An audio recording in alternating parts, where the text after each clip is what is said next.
मित्रांनो, सकाळी पहाटे 5 वाजल्यापासून शहराच्या एका कोपऱ्यात काही लोकांची धावपळ सुरू झालेली असते। टेम्पोमध्ये भरलेल्या ताज्या भाज्या, टोमॅटोचा लाल रंग, हिरव्या मिरचीचा ताजेपणा, कोथिंबीरीचा सुगंध आणि एका छोट्या गाडीवर सुरू होणारा एक साधा दिसणारा व्यवसाय, भाजी विक्रीचा व्यवसाय। आता तुम्हाला वाटेल, भाजी विकून खरंच चांगले पैसे कमवता येतात का? हो, पण हा फक्त भाजी विकून नाही, तर योग्य पद्धतीने भाजीचा व्यवसाय उभा करून। कारण आज भाजी प्रत्येक घराला लागते। आज ग्राहक आहेत, उद्या ग्राहक आहेत आणि परवा देखील ग्राहक आहेत। म्हणून आजच्या व्हिडिओमध्ये आपण अगदी सुरुवातीपासून पाहणार आहोत भाजी विक्रीचा व्यवसाय कसा सुरू करायचा, किती भांडवल लागेल, माल कुठून आणायचा आणि किंमत कशी ठरवायची, नफा कसा वाढवायचा आणि सर्वात महत्त्वाचं म्हणजे एक साधं भाजीच्या गाडी हळूहळू विश्वासार्ह ब्रँडमध्ये कशी बदलायची। व्हिडिओ शेवटपर्यंत नक्की पहा, कारण शेवटी मी तुम्हाला अशी एक गोष्ट सांगणार आहे जी या व्यवसायाकडे पाहण्याचा तुमचा मित्रांनो दृष्टिकोनच बदलू शकते। व्यवसायामध्ये एक साधा नियम आहे, ज्या वस्तूंची लोकांना वारंवार गरज असते त्या वस्तूंमध्ये व्यवसायाची संधी मित्रांनो जास्त असते। भाजी ही लक्झरी वस्तू नाही, ती रोजच्या आयुष्याचा मित्रांनो एक भाग आहे। घरात स्वयंपाक होणार असेल तर भाजी लागणारच। कधी बटाटा, कधी कांदा, कधी टोमॅटो, कधी पालक, कधी मेथी, कधी वांगे आणि रोजच्या वापरात भाज्यांची हीच यादी खूप मोठी आहे। म्हणून भाजी विक्री व्यवसाय छोटा वाटत असला तरी त्यामध्ये दररोजची मागणी आहे मित्रांनो, आणि व्यवसायासाठी हीच मोठी ताकद आहे। पण इथे एक महत्त्वाची गोष्ट आहे, फक्त भाजी आणून रस्त्यावर बसलात म्हणून व्यवसाय यशस्वी होणार नाही। तुमच्याकडे 3 गोष्टी असायला हव्यात: ताजेपणा, योग्य किंमत आणि ग्राहकांचा मित्रांनो विश्वास। तरच ग्राहक तुमच्याकडे परत येतात। आता तुम्ही म्हणाल, माझ्याकडे मोठे दुकान नाही, मग मी हा व्यवसाय कसा सुरू करू? तर सुरुवातीला मोठ्या दुकानाची मित्रांनो गरज नाही। तुम्ही छोट्या प्रमाणावर व्यवसाय सुरू करू शकता। उदाहरणार्थ एक साधी हातगाडी किंवा छोटा स्टॉल, किंवा तुमच्या परिसरात योग्य जागा मिळत असेल तर छोटं दुकान। सुरुवातीला तुम्ही 100 प्रकारच्या ताज्या भाज्या ठेवण्याची गरज नाही। ज्या भाज्यांची तुमच्या भागात सर्वाधिक मागणी आहे त्यापासून मित्रांनो तुम्ही सुरुवात करू शकता। उदाहरणार्थ तुम्ही बटाटे, कांदे, टोमॅटो, कोबी, फ्लॉवर ठेवू शकता। भेंडी असेल, वांगी, दुधी, पालक, मेथी, मिरची, कोथिंबीर आणि काही हंगामी भाज्या ठेवू शकता। सुरुवातीचा उद्देश मोठा माल ठेवणे नसून ग्राहकाला समजून घेणं हा असला पाहिजे मित्रांनो। कोणती भाजी किती विकते, कोणत्या दिवशी मागणी वाढते, ग्राहकाला कोणत्या किमतीत माल द्यायचा आहे आणि सर्वात महत्त्वाचं म्हणजे किती माल खराब होतो। कारण भाजीच्या व्यवसायात नफा फक्त विक्रीतून मिळत नाही मित्रांनो, न विकले गेलेला माल तुमचा नफा मित्रांनो कमी करू शकतो। म्हणून सर्व गोष्टींची माहिती असणं मित्रांनो आवश्यक आहे। आता येतो व्यवसायातील सर्वात महत्त्वाचा भाग, मालाची खरेदी। तुम्ही भाजी कुठून घेता यावर तुमचा व्यवसायाचा मोठा भाग अवलंबून असतो मित्रांनो। स्थानिक घाऊक बाजारातून माल खरेदी करता, शेतकऱ्याकडून का भाजी मंडळी किंवा विश्वासार्ह ग्राहक विक्रेतेकडून, अशा अनेक ठिकाणाहून माल मिळू शकतो मित्रांनो। पण सुरुवातीला एक मोठी चूक करू नका, फक्त स्वस्त आहे म्हणून माल घेऊ नका। कारण स्वस्त माल जर खराब निघाला तर ग्राहक तुमच्याकडे पुन्हा मित्रांनो येणार नाही। समजा तुम्ही थोडे पैसे वाचवण्यासाठी कमी दर्जाचे टोमॅटो घेतले, ग्राहक तो घरी घेऊन गेला, दुसऱ्या दिवशी समजा टोमॅटो खराब झाले, ग्राहकाच्या मनात काय येईल मित्रांनो?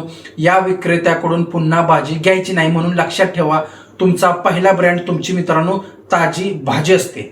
या व्यवसायात मित्रांनो नफा किती मिळवू शकतो? भाजीच्या व्यवसायात नफा फक्त स्वस्त घेतला आणि महागात विकलं एवढाच नसतो मित्रांनो। तुम्हाला पूर्ण हिशोब ठेवावा लागतो। भाजी खरेदीचा खर्च, वाहतूक, गाडी किंवा दुकानाचा खर्च, पिशव्या, पाणी, वीज, कामगार असेल तर त्याचा खर्च मित्रांनो, खराब झालेल्या मालाचा खर्च, हे सगळं मोजावं लागतं मित्रांनो। समजा तुम्ही 1000 रुपयाचा माल खरेदी केला आणि तो 1200 रुपयानं विकला, वर पाहता तुम्हाला 200 रुपये नफा दिसतो। पण मित्रांनो त्यामागे काही भाजी जर खराब झाली, वाहतुकीचा खर्च झाला, पिशव्यांचा खर्च, तर खरा नफा कदाचित त्यापेक्षा मित्रांनो कमी असेल। म्हणून प्रत्येक दिवसाचा तुम्ही हिशोब लिहिला पाहिजे। आज किती माल घेतला, किती विकला, किती खराब झाला, एकूण खर्च किती झाला, प्रत्यक्ष हातात किती राहिले, हा हिशोब मित्रांनो समजला की हा व्यवसाय तुमची मित्रांनो या व्यवसायात तुमची पकड मजबूत होती। मित्रांनो ग्राहक तुमच्याकडून भाजी का घेईल? आता समजा तुमच्या परिसरात 5 भाजीवाले आहेत, ग्राहक तुमच्याकडे का येईल? हा प्रश्न स्वतःला विचारा मित्रांनो। कारण फक्त कमी किंमत ठेवणे हा कायमचा उपाय नाही। तुमची भाजी ताजी असली पाहिजे, भाजी व्यवस्थित मांडलेली पाहिजे, जागा स्वच्छ असली पाहिजे, वजन अचूक असलं पाहिजे, ग्राहकांशी बोलण्याची पद्धत मित्रांनो तुमची चांगली असली पाहिजे आणि सर्वात महत्त्वाचं ग्राहकाला फसवलं जात नाही हा विश्वास निर्माण झाला पाहिजे. समजा एखाद्या ग्राहकाने 1 किलो टोमॅटो मागितले आणि तुम्ही त्याला चांगले टोमॅटो दिले, दुसऱ्या दिवशी तो पुन्हा आला, तिसऱ्या दिवशी त्याने शेजाऱ्याला सांगितलं त्या भाजीवाल्याकडून भाजी घे, माल चांगला असतो मित्रांनो, ही तुमची खरी जाहिरात आहे आणि अशा पद्धतीनेच तुमचे व्यवसाय मोठ्या प्रमाणावर वाढू शकतो.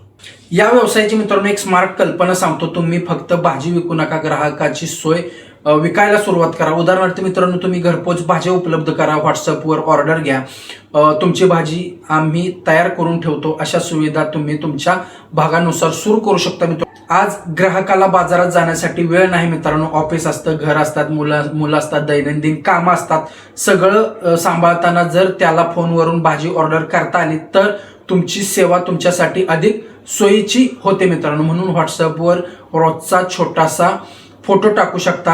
आज ताजे भाजीपालक, आज शेतातून आणलेली भेंडी, आज ताजे टोमॅटो आणि त्यासोबत किंमत. हळूहळू ग्राहकांची यादी तयार करा.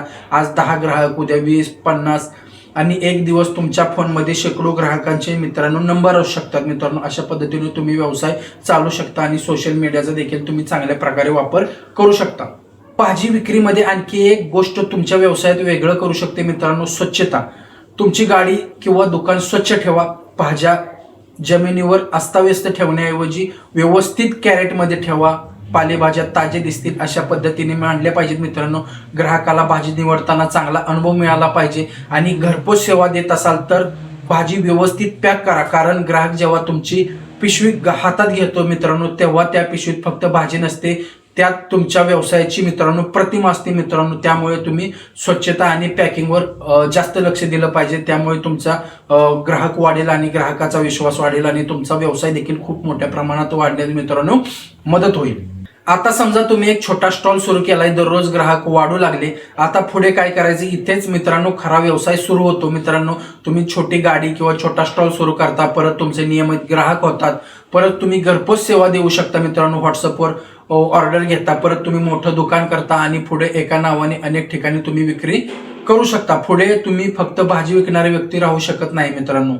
तुम्ही एक स्थानिक ताज्या भाजीचा ब्रँड उभा करू शकता. उदाहरणार्थ एखादं साधं लक्षात राहणारं नाव, ताजी भाजी, शेतातून घरापर्यंत आणलेली ताजी भाजी, आपली ताजी भाजी, असं काही ब्रँडचं अर्थ मोठं ऑफिस किंवा मोठी कंपनी नाही मित्रांनो. ब्रँड म्हणजे ग्राहकाच्या मनात निर्माण झालेला विश्वास. हा व्यवसाय करताना काही चुका टाळणे खूप महत्त्वाचे आहे मित्रांनो. पहिली चूक गरजेपेक्षा जास्त माल घेणे मित्रांनो. विक्री किती आहे हे समजण्याआधी मोठा स्टॉक घेऊ नका. दुसरी चूक म्हणजे फक्त कमी किमतीवर स्पर्धा करणे. स्वस्त विकून ग्राहक मिळवणे सोपे वाटते, पण त्यातून नफा टिकवणे मित्रांनो खूप कठीण होऊ शकते. तिसरी चूक म्हणजे खराब माल चांगल्या मालात मिसळणे. यामुळे ग्राहकांचा मित्रांनो विश्वास जातो. चौथी चूक म्हणजे हिशोब न ठेवणे. आज पैसे आले म्हणजे आज नफा झाला असं समजू नका मित्रांनो. पाचवी चूक आणि सर्वात मोठी चूक म्हणजे ग्राहकाला फक्त ग्राहक समजणे. त्याला तुमची नियमित ग्राहक बनवा मित्रांनो. त्यांचं नाव लक्षात ठेवा, त्याला चांगली भाजी द्या, त्यांच्याशी चांगलं बोला. कारण एक समाधानी ग्राहक मित्रांनो 10 नवीन ग्राहक आणू शकतो. मित्रांनो आपण अनेकदा व्यवसाय म्हणजे मोठं दुकान, मोठं ऑफिस, मोठं भांडवल आणि मोठी टीम असं समजतो. पण खरं पाहिलं तर अनेक मोठ्या व्यवसायांची सुरुवात खूप छोट्या जागेतून झालेली असते. एका छोट्या गाडीतून, एक छोट्या स्टॉल पासून, एका ग्राहकापासून आणि एका निर्णयापासून. भाजी विक्रीचा व्यवसाय कदाचित बाहेरून साधा दिसेल, पण त्या छोट्या गाडीवर तुमची मेहनत असेल, तुमचं धाडस असेल, तुमचा हिशोब असेल, तुमचा ग्राहकांवरील विश्वास असेल आणि सर्वात महत्त्वाचं तुमचं भविष्य उभं करण्याची इच्छा असेल. आज तुमच्याकडे मोठं भांडवल नसेल, पण सुरुवात करण्यासाठी करोडो रुपये लागतातच असं नाही. तुमच्याकडे जागा कमी असेल, पण सुरुवात करण्यासाठी मोठं दुकान लागतंच असं नाही मित्रांनो. तुमच्याकडे ग्राहक नसतील, पण पहिला ग्राहक मिळवण्यासाठी फक्त एक चांगली सुरुवात लागते. म्हणून लक्षात ठेवा, व्यवसाय मोठा असण्यापेक्षा सुरुवात खरी असणं महत्त्वाचं आहे. भाजीचा 1 किलो माल कदाचित तुमचं आयुष्य बदलणार नाही, पण त्या 1 किलो मालापासून झालेली व्यवसायाची सवय एक दिवस तुमचं संपूर्ण आयुष्य मित्रांनो बदलू शकते. म्हणून जर तुम्ही व्यवसाय करण्याचा विचार करत असाल तर फक्त विचार करत बसू नका. बाजार समजा, हिशोब समजा, ग्राहक समजा आणि मग छोटी मित्रांनो का होईना सुरुवात मित्रांनो केली पाहिजे. कारण मोठा व्यवसाय पैशातून उभा राहत नाही, तो उभा राहतो एका छोट्या सुरुवातीपासून आणि रोज थोडं थोडं पुढे जाण्याच्या जिद्दीपासून. जर हा व्हिडिओ आवडला असेल तर हा व्हिडिओ त्या व्यक्तीपर्यंत नक्की पोहोचवा ज्याच्या मनात व्यवसाय करण्याची इच्छा आहे, पण सुरुवात कुठून करायची हे अजून त्याला कळलेलं नाही. कदाचित तुमचा एक शेअरमुळे एखाद्याचा पहिला व्यवसाय सुरू होईल. आणि हो, अशा छोट्या व्यवसायांच्या मोठ्या संधी जाणून घेण्यासाठी आपल्या चॅनलला मित्रांनो सबस्क्राईब करा. पुन्हा भेटूया एका नवीन व्यवसायाच्या नव्या संधीसोबत. तोपर्यंत विचार मोठा ठेवा, सुरुवात छोटी ठेवा आणि मेहनत रोजची ठेवा. आणि हो मित्रांनो, मराठी माणूस उद्योजक झालाच पाहिजे. धन्यवाद.